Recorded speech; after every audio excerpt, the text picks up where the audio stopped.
Welcome to this explainer. Okay, right now, somewhere in your brain, there is a sentence running on an endless loop. And today, we're going to dive right in and actually examine those negative statements playing on repeat in your mind. We all have them, right? But by the end of this, you're going to learn exactly how to break that loop for good. You know the ones. I'm just not good at this. Or, I was never a math person. I'm not the creative type. We say these things to ourselves so often, they honestly start to feel like the absolute truth. But here's the thing you need to realize right now. These internal monologues, they aren't facts. They are invisible beliefs. And honestly, it's kind of scary. But they have been quietly and physically capping your potential for years, literally dictating what you will and won't even try to do in your own life. See, we totally fall for the talent myth, this incredibly common assumption that you're either born with a specific gift or you're just out of luck. But the reality, it's actually quite different. The reality is that your limitations are just mental architecture, and it's an architecture that was likely built without your permission when you were way younger.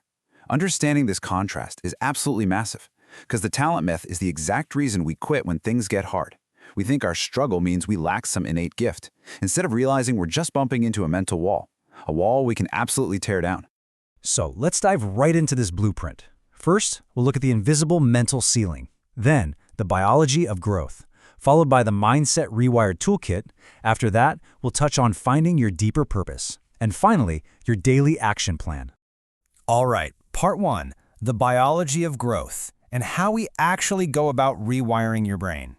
So, the foundational concept of this entire blueprint is neuroplasticity. Look, a growth mindset isn't just some motivational fluff or positive thinking you see on a poster. It is grounded in hard, undeniable biology. Neuroplasticity is literally your brain's physical ability to grow new connections and entirely rewire itself every single time you push it into a difficult zone. Think of your brain exactly like a muscle. When you hit the gym and lift heavy weights, that physical struggle is what builds the muscle, right? Well, in the exact same way, a growth mindset isn't some fixed personality trait you're just born with. It's an adaptable skill built through specific, repeatable actions that physically alter your brain's structure. Crazy, right? And here is how that physical change actually goes down. On your very first attempt at something new, you create a super faint pathway in the brain. It's weak, it's awkward, it feels incredibly hard. But through repeated practice, you are actively strengthening that connection. By the time you've mastered the skill, boom, you've built an automatic highway. And this brilliantly illustrates how struggle and frustration during learning are absolutely not signs of failure. They are the exact neurochemical signals telling your brain to adapt, build that new pathway, and eventually construct that automatic highway.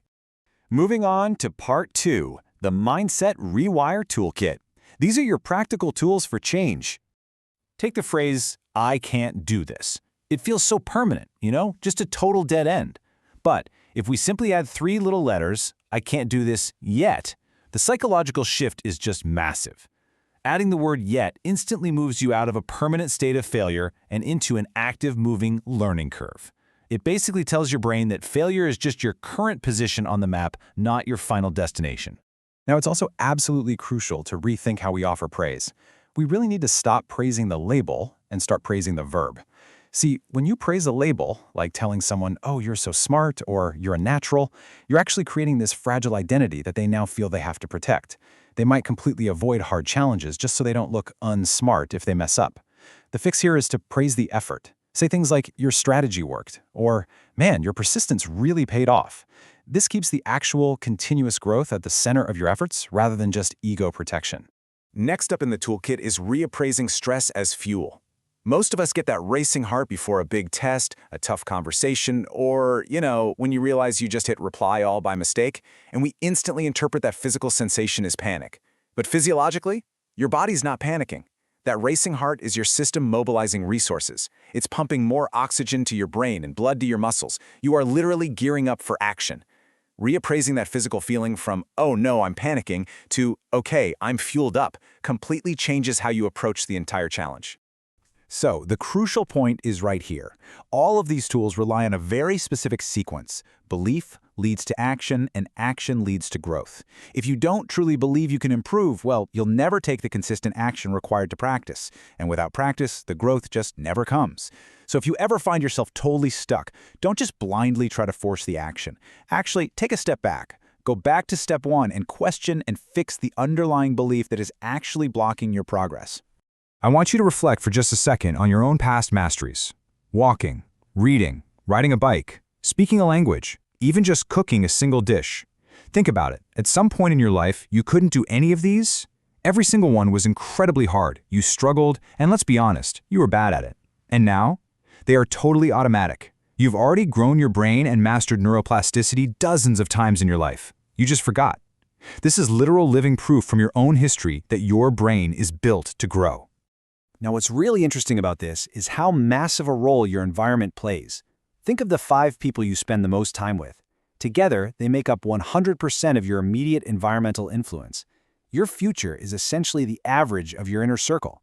If your environment mocks effort and constantly avoids challenges, well, that group is going to pull you right back toward a fixed mindset. Meaning you absolutely must audit your environment and intentionally surround yourself with growth-oriented thinkers to protect and nurture that new mindset.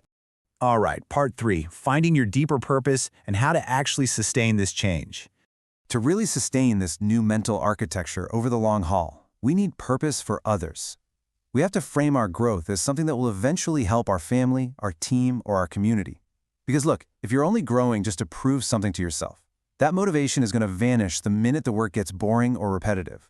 But when you tie your growth to helping others, when you realize that becoming better makes you more capable of contributing to the people you care about, you completely transform tedious effort into deeply meaningful work. And that shift is exactly what keeps you going for years instead of just a few weeks. And finally, part 4, your daily action plan, the challenge. So here are the 3 concrete steps you need to take today to start dismantling that invisible mental ceiling. Number 1, add yet to a limiting belief you currently hold. Literally speak it out loud. Number 2, reflect on one skill you've already mastered, just to remind your brain of its own power and history of success. And number 3, take one small, actionable step toward a task you've been avoiding. Just one tiny step. That is all it takes to get the biology and the psychology moving together. I'm going to leave you with this final, provocative question. What is one thing you can't do yet? Let that marinate in your newly rewiring brain for a bit. Thank you so much for joining me in this explainer today. If this gave you a brand new way to see your own potential, be sure to subscribe so you can catch next week's explainer, where we're going to break down the daily habits of people who literally never, ever stop growing. Keep building those mental highways, and I'll see you then.